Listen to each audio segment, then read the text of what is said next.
Welcome to the Scottish Rite of Freemasonry channel. I'm Maynard Edwards, along with two of my very best buddies, brothers, in fact. And these guys traveled with us. If you were on the road with us at some of the Scottish Rite conferences, or you've seen some of the different things we've done, these guys have been right with us. And I'm really excited to have him here. Brother Reed Endersbe, KCCH, 32nd degree KCCH from Minnesota. He actually works for the Grand Lodge of Minnesota and is the host of Minnesota Masonic Histories and Mysteries. I think I got it right, didn't I? Yes, thank you. I nailed it. And then Brother Peyton Anderson, 32nd degree from the Valley of Richmond. Guys, first of all, it's been awesome to hang out with you the last couple of days. We saw some, I took them to Baltimore and we got crab cakes, and we did it up the right way. Ruined for life. We'll never have one. Yeah, no, you won't. That's completely ruined. I tell people all the time, you'll come to Baltimore for the crime and the venereal disease, but you stay for the seafood, and that's really the truth. That's true. Might cut that out of the podcast. That's the correct crab cake, right? All right. So these two guys are, first of all, they're past Grand Commanders Fellows, and they are here in town right now as we record this. Right on the other side of this wall, there's a huge setup going on to welcome the Grand Commanders Fellows, which is a really special program that Scottish Rite Valleys in the Southern jurisdiction do. And I mean, I don't want to talk about it because you guys actually have the firsthand experience. So, Reed, give the elevator pitch of the Grand Commanders Fellows program. The first thing that comes to my mind was something that I didn't anticipate. Being named a fellow was a huge honor. But at this weekend, it was 2022, I met brothers that became friends with whom I'm in contact with almost every day, from Arizona, California, other states, that I had no idea that there would be such a bond of friendship and brotherhood forged at the Fellows Weekend. And it was an experience like none other. Peyton and I have talked about this at length, that it really would be a top 2 or 3 highlight reel experience of the Masonic family, no doubt. And so, Peyton, if I'm not mistaken, it's one brother from each valley, preferably a black hat, who is a little on the younger side. You know, in Masonic younger, we're talking below 50. But, you know, someone who is a newer Scottish Rite Mason, to bring them in and really kind of give them the inner workings of Scottish Rite. Yeah, it was a really cool thing to be seen as that next group, right? The next crop that's coming up to potentially lead, to get engaged, to really do good work in the valley, and to receive an opportunity and a condition here to almost give you that permission slip. I think that's really what it was for me, is, you know, to be sat in a room with 100 other guys from all over the southern jurisdiction that were just like me, that were hungry like me, had a fire like me, that, you know, the Grand Commander and all you guys were here to say, you can do this. We got you. We're behind you. And then to go back and reflect and say, wow, my valley didn't just select me to go just out of random. They wanted me to go because they believe I can do something to help out. And that's been transformative across the board for sure. Yeah. And then, you know, when we meet people like this, you obviously see the folks who are, you know, are willing to take on those leadership roles. And then next thing you know, you're getting the call to say, hey, we need you to come away for 3 weekends. And you know, I drag them away from their wives and their families for 3 traveling weekends, which is a blast for us. But, you know, the stress of leaving your family behind. But you guys jumped at this, and obviously we had a blast doing it. But, you know, was it worth it to put a little pause on home for a couple days and go out on the road? Absolutely. And I'm grateful to have a spouse that is very supportive of, and I do this professionally now, but yes, it was so worth it to meet brothers from all over the country. We were in Las Vegas, Dallas, and Charlotte, and to meet more brothers that had that energy like Peyton referenced, that really brought the fire, that really want to see how we can evolve as an organization without compromising our traditions and our values. It's not about innovations, but how can we think a little differently in how we approach the focus on our trajectory and not just some of the shortcomings or struggles we have. How about you? No, I agree. I think, you know, what it really comes down to is nobody in the world has ever gotten better by themselves. And to find that space and to get the opportunity to travel and to have that conversation, it's actually strengthened my family in a lot of ways. I think Masonry's done. We want to talk so much about how much time it takes away. But the reality is, in my space, it's giving me the opportunity to be intentional in the time that I have with them. So I've been a more present father, more present husband, because it's not just coming home and sitting on the couch, right? I'm busy. I'm doing these things. I'm traveling. So when I'm there, we're going to make it count. We're going to do the work. So if anything, it's been the gift of time to use time for this so I can be more present in the time that I have there. Well, that's a really cool way to look at it. And I have to say, kind of looking in my own space, as to use your term, you kind of feel the same way, because I am pretty busy. I do travel around a lot, but Masonry does keep me engaged in family when I'm present with family, because one of the things we learned first degree, and then again reflected in the 32nd degree, your time's your most valuable resource. You have to find that proper balance. And only an idiot really tries to break it up absolutely equally. Like, we're taught as entered apprentices, you want to divide it into 3 equal parts: 8 hours for sleep, 8 hours for your usual vocation, 8 hours for God and family and all those other things. And only an idiot would actually try and do that. I don't know who's the last time any of us got 8 hours sleep? The answer has probably been a while. But, if in the aggregate, this weekend I'm really busy with work stuff, next weekend I know I'm going to spend some extra time with family. So it kind of makes you consider how you balance it out, even if you can't pull off that exact middle ground. I think to add what Peyton said, when I am home, it makes me more focused and more intentional about what we're doing in the activity. I'm not just on autopilot because I don't have anything going on. And at home, it says, I know I have some friends that are kind of stuck in that pattern right now. So when we are home and when we are together, we have more of a plan. I have more of I guess, thoughts ahead of time on how to make the most of the time together with friends and family, and to keep that 24-inch gate. You're right. It's impossible to be exact, but to be thoughtful and deliberate and intentional when the time comes. Yeah. Well, and the other cool thing is that we get exposed, and thereby our families get exposed to other people and other families that we would never otherwise encounter. And even people who work in similar vocations might never run into each other but for the fraternity. Example of that is last night we're heading out to dinner, and Reed and I are chatting, and we realized he was a radio guy years ago, so was I, but he was in Minnesota, I'm in Baltimore and in DC, and we realized we were at some of the same press functions at the exact same time, but just didn't ever run into each other. So it is only through this fraternity that we get to meet, these awesome guys and get to become friends with them and hang out with them and have friends from coast to coast. It's really a really cool experience. Yes. Yep. And the world is so much smaller, because the guy who was my worshipful master, who in effect raised me, even though I was at a Grand Lodge raising, Peyton knows him real well because he moved to Virginia and is like in one of the lodges that Peyton visits. So it's like the fraternity really does, in a very good way, make the world a smaller, cozier place, I guess is the way I want to put it. Yeah. So while I have these two, pardon me, while I have these two extraordinary Masonic leaders here, I want to ask them some hot take questions. I want to just pat ourselves on the back and say, oh, well, we're all dear friends. We are.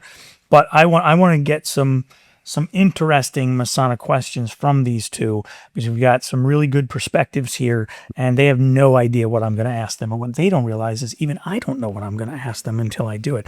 But the first one, and we've, I think, variously bounced around this, all of us, Masonic dues, too high or too low in general right now? Reed? Too low. I like to collect a lot of Masonic programs, Shrine, Scottish Rite, and otherwise.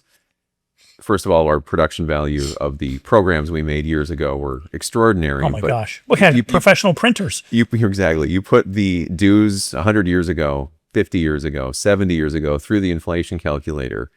We are wildly undervaluing the experience. But I will say to that, lodges that think, well, we should just raise the dues without refining the Masonic experience are missing. You can't just raise the dues for the sake of raising the dues. You have to have a product and an experience that matches that level of money, then the value in one's heart that they're going to get. And I've seen younger lodges where they're really focused on the internal connection, the brotherhood, the quality across the board. And when they go to raise the dues, I witnessed this last year. Any discussion on the dues raising $400 a year, nobody. It was passed. I couldn't believe it. And the younger brother said, I love this. I'd pay more for this. Man, in Maryland, if you even thought about it, you'd be run out of town on a pitchfork, a flaming pitchfork. All right, Peyton, same question. Dues too high, too low in general. Obviously, lodges, Sure. every lodge is a little different, but in general. Too low. The reality is this, right? Everything that I'm going to do, I'm going to make sure that's my best yes. And if it's my best yes, then it's going to get the best part of me, and I'm going to invest in that because it's investing back to me. So if it's something that you're worth investing in yourself by doing, then pay the money, right? You got guys that are walking around in lodge that are paying $150 dues, $100 dues, whatever it is, but they've got a really expensive watch on their arm. They're valuing that watch more than they are the Masonic experience. There's something that's telling there that we need to really dig into, and Reed put it really well of like, what does the experience look like? You know, if you're opening lodge and closing lodge and making sure things are in due and ancient form, cool, then just do what you're going to do. But if you're really going to grow your folks and you're really going to create some experiences for them to bond and to get to know one another, there is no price tag for that. I agree with you both. I think in general, dues are too low, and it's even simpler than that for me. If you go back 15 years, gas was $1.50, maybe $2 a gallon. Milk was $2.50 a gallon, and lodge dues were at this level. And if you look around the country, gas has almost doubled in price. Milk has, probably close to doubled in price. Lodge dues have not, and that's just not a tenable way to do things because the costs to the lodge, the electric bill, the having food, all those things, those costs have all gone up. And if dues have not gone up to meet that, and you're dipping into the lodge savings, you're doing it all wrong. The savings are supposed to be your buffer for a lot of different things. You want to do something special. You need to put on a new roof or something. The savings are for that, just like in your house. But if your day-to-day bills are not being met by your day-to-day income plus a little extra, that's a recipe for disaster. It's very, very simple. And, a lot of lodges have endowments and have these, they've got $100,000 in the bank that they've had since they started raising money in 1920. And that's fantastic. And they're able to use that to offset the cost of dues. But wouldn't you rather take that money that's been set aside and do something special with it, whether it's have an awesome Christmas party or whatever it is, rather than pay the bills with it? That's the vacation money. That's the fun money. That's the let's do something cool for the community money, as opposed to let's pay the light bill and not raise dues for the 15th year in a row.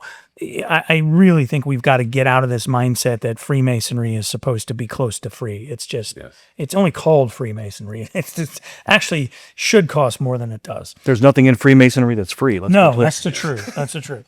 All right, next question. Now I'm going to start this question with a joke. How many Masons does it take to change a light bulb? Maybe how many past masters was it? How many Masons? At least everybody that showed up to lodge to have the conversation to tell someone else. How could you change that light bulb? My grandfather put that light bulb in 1971. That's how we've always done it. We have a lot of aging buildings around the country, a lot of buildings that really are not in the shape that they should be in to be a part of a modern fraternity, but we're hanging on to them for dear life out of some kind of, I don't know what the right word is, affection for the physical place. But we know that the lodge is the people, it is not the building. Is it time for lodges in that situation to consider letting go of those buildings and find better places to meet? Or do we owe it to ourselves to invest in these buildings, perhaps at quite a high cost, to bring them back to their former glory? You first on this one, Hayden.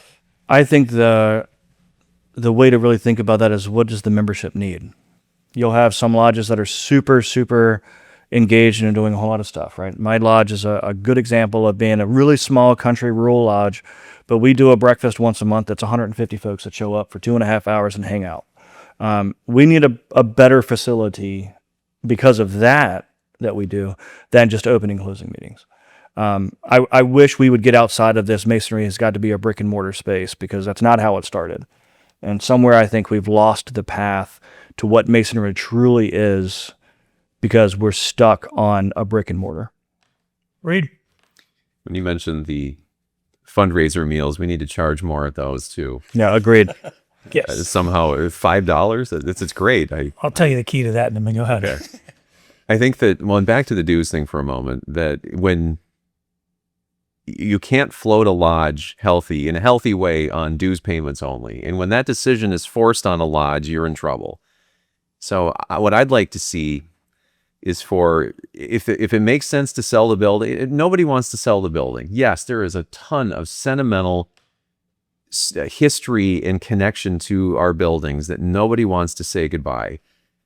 But when the decision is made for us, the financial facts don't care about our sentimental feelings. What I would like to see is for 2, 3, 4 lodges to go in a shared space together and be able to have a better plan on how they will pay the monthly of the utilities and take care of all of the administrative tasks outside of just having so I've seen too many lodges that are focused on keeping the lights on. They're killing themselves with fundraisers and pancake breakfast just to not lose the building. And that is really having a detrimental effect to the Masonic experience. The reason members joined or want to come back to lodge is for many, many other things other than flipping pancakes and the sweat equity of desperation that, oh my gosh, we might lose this building. Well, I mean, what if the buildings became more of a community space where the Lions Club met, where other organizations that are doing similar community service work come into that space, and then now you have a shared building that's more of a community hub than it is a Masonic temple. So I was in Colorado, in Denver, a month ago, 2 months ago, something like that, and I was at they have I can only describe it as a skyscraper in downtown Denver that is owned by the Masonic fraternity. And the Masons use like the top 2 floors and things like, and the rest of it is rented out. And it's a fascinating space. And I'm working on editing the video I shot while I was there. It was destroyed by fire in 1984, and they built it back, and it's pretty awesome. But I asked them about, how do you keep this up, even with rent and all those things?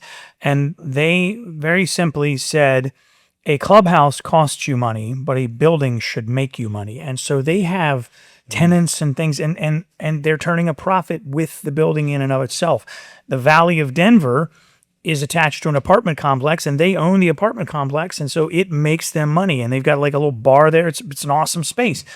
And I was thinking about that as we've got, and to your point about having it be a community center, if you've got a facility that is suitable for renting and things, and you're not doing that, and you're not letting your building work for you, then your building's just costing you money. And that's even in this space right now, the fellows are meeting here and having dinner in the George Washington Ballroom downstairs and stuff. And that's because, and this is, I'm not kissing the boss's butt, Grand Commander Cole said, get air conditioning in the building and let's start working on this so we can use this space for other things. And so when you were a fellow, you had a dinner over the George Washington National Memorial, which is an awesome place. Mm-hmm. But that ain't our home base. This is. And in between those 2 years, when Peyton, you had dinner here. I had it here. Because there was air conditioning at that point. So Grand Commander Cole said, we need to fix this building to the point where it is a profit center, not just an albatross. And I think all lodges, if you're not finding a way to turn your building into that, and you don't have to get rich off of it, but you need to find a way to make the building pay for itself. And what's in that building? There's so many people have walked by, driven by a lodge for decades, had no idea who the Masons are, what the Masons are doing in the community. If you have more of an open door for the community to use the space, there's some revenue opportunities. To me, that's where the seeds are planted for membership. Mm-hmm. That we aren't just going out and handing petitions to strangers because we desperately want someone to join. They've come into our building. They've experienced what we do, what we stand for, and their curiosity's been piqued. I don't know why we have kept our buildings locked and dark when we're not in them.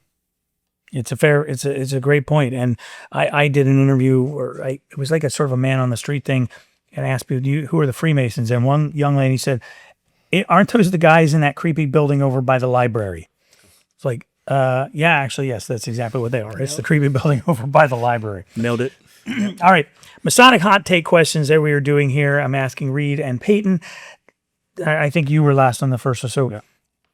Is it time to let go of memorizing ritual? Oh, boy. Yeah. Do we make too much of it? I wouldn't advocate to stop memorizing. I want to find a balance where we're memorizing not just to memorize the words and to recite them for the sake of doing the performative task. I'd like to see that in an extended timeline where a new Mason learns what the words mean. And I understand that memorization is a tough ask for some. We live in this world of optimization. How fast can I get the answer, put it in the AI machine?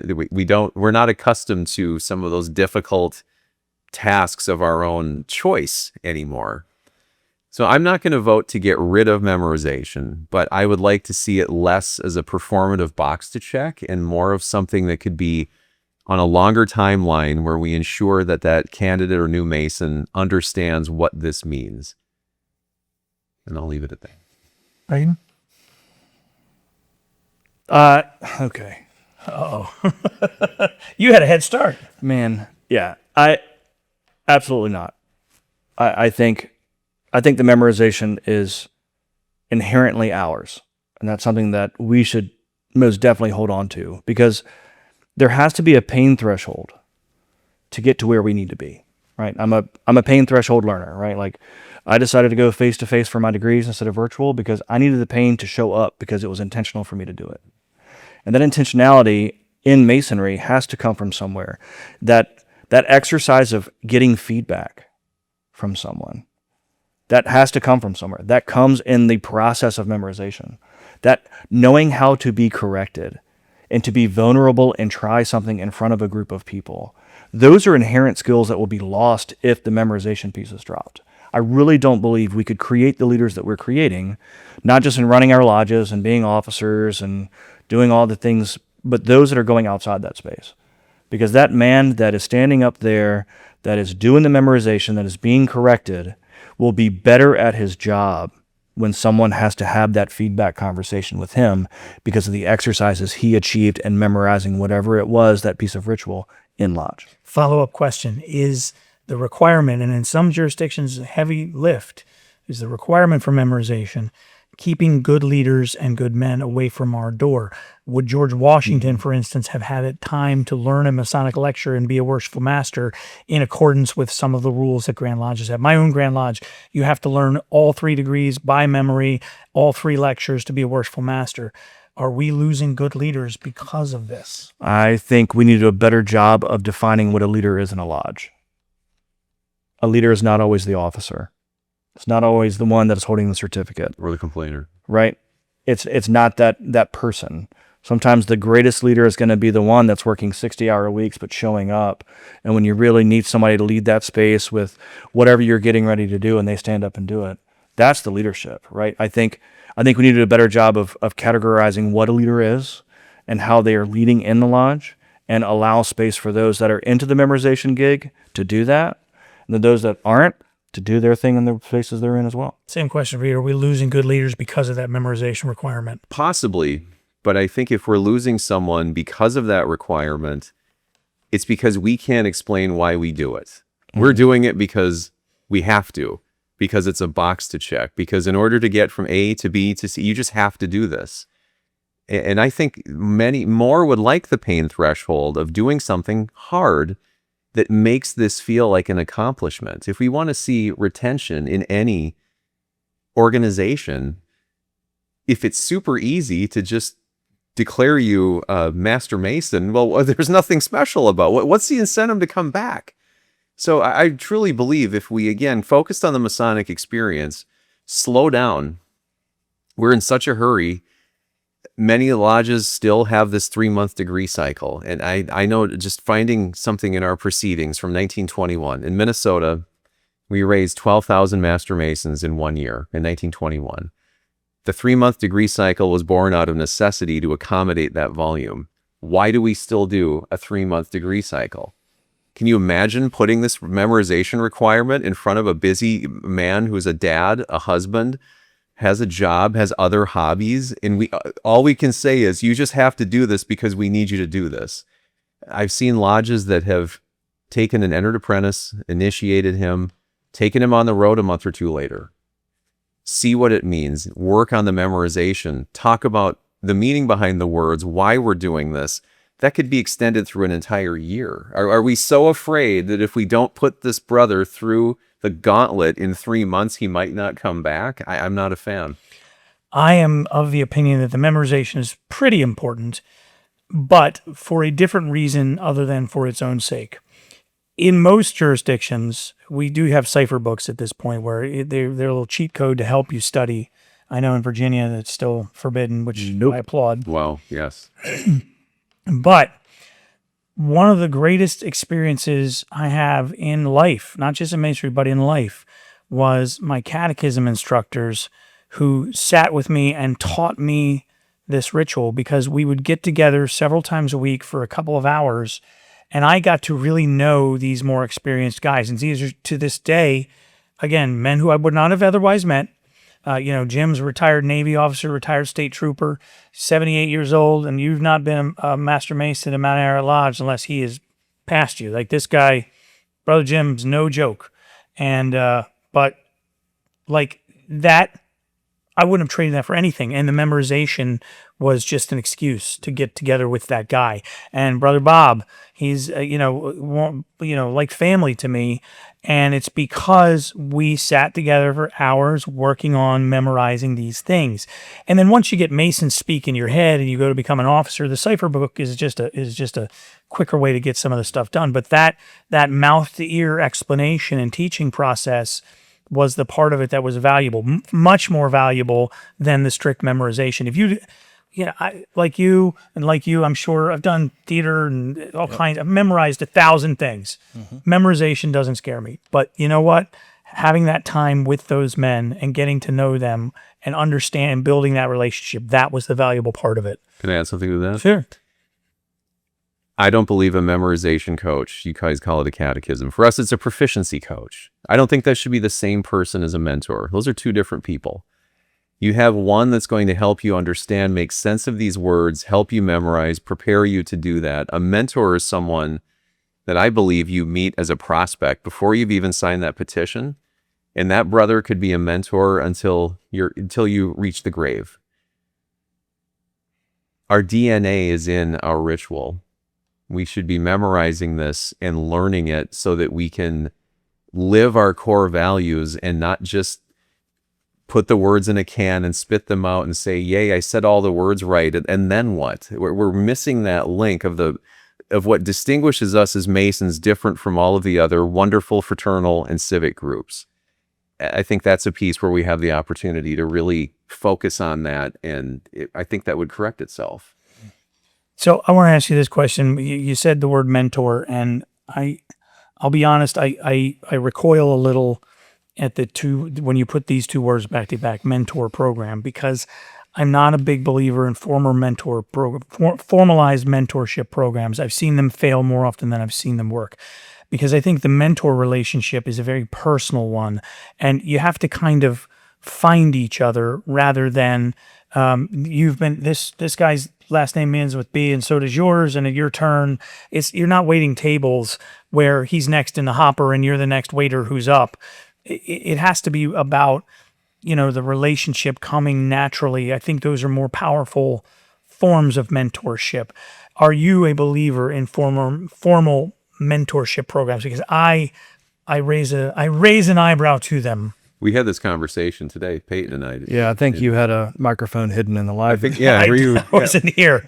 I think we think of this in a different setting. If you're in a house of worship or if you're in your job, and someone in charge said to you as a new guy, I want you to be friends with this guy. Well, I like to see lodges that just let, especially new members, mingle and spend time with the membership. And out of that, the majority of the time, I have seen two brothers that have nothing in common. They have very different careers, maybe different educational backgrounds, their religious convictions, and they click on something. There's something that they vibe over, and there is born the mentor-mentee relationship. Who are we to say, yeah, you and you are going to be... You're now best friends. Yeah, you are now best friends. Like, give it some time. We don't have to formalize that. We are in the friendship and the brotherhood business. Sometimes that needs a little opportunity to just be together and figure out who's my guy. We all find him. Yeah, absolutely. I mean, mine came from a simple buddy of mine in Lodge, Dave, love you. He saw my tattoo. It says TCB. It's an Elvis tattoo, and he's also a big Elvis fan. And that was it. And now we're inseparable. Peyton, same kind of question. What formal mentorship programs?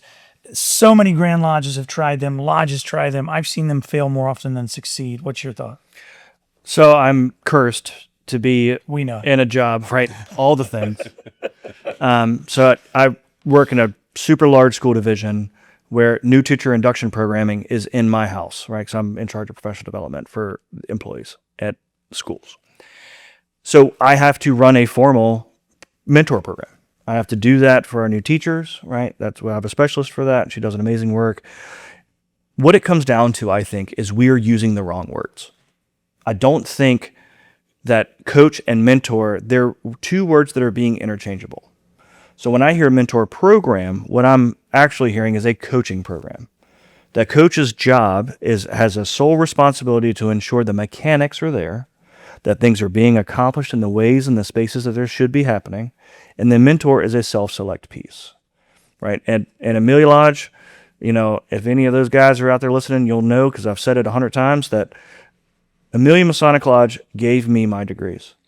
But Right Worshipful Rip Willis, who was the treasurer when I became secretary right after being raised Mason, I know, terrible, Rip made me a Mason because he was that mentor. He was the one when I was struggling and having a hard time that was whispering the counsel in a way that was friend to friend, ear to ear. And I think we just have to change the wording.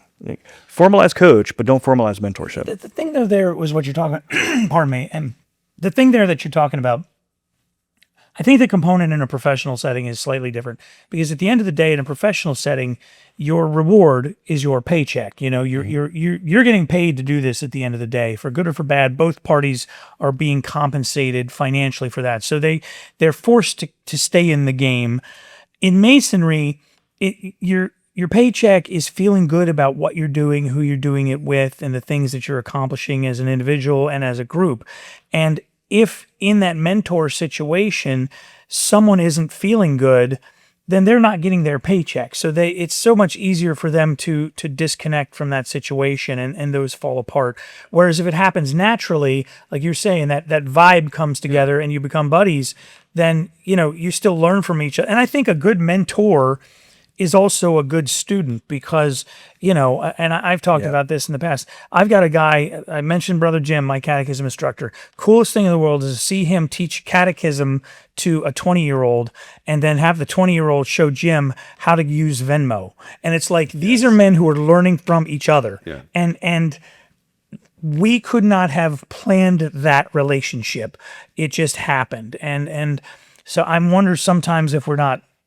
But I get it. The idea is we want to make this better. We want people's experience to be good.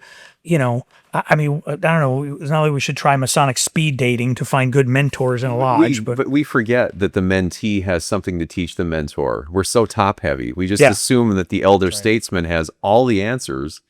And yet that younger Mason... You eat one extra crab cake and suddenly somebody's calling you top heavy. That's not nice at all. Stud muffin top for life right here.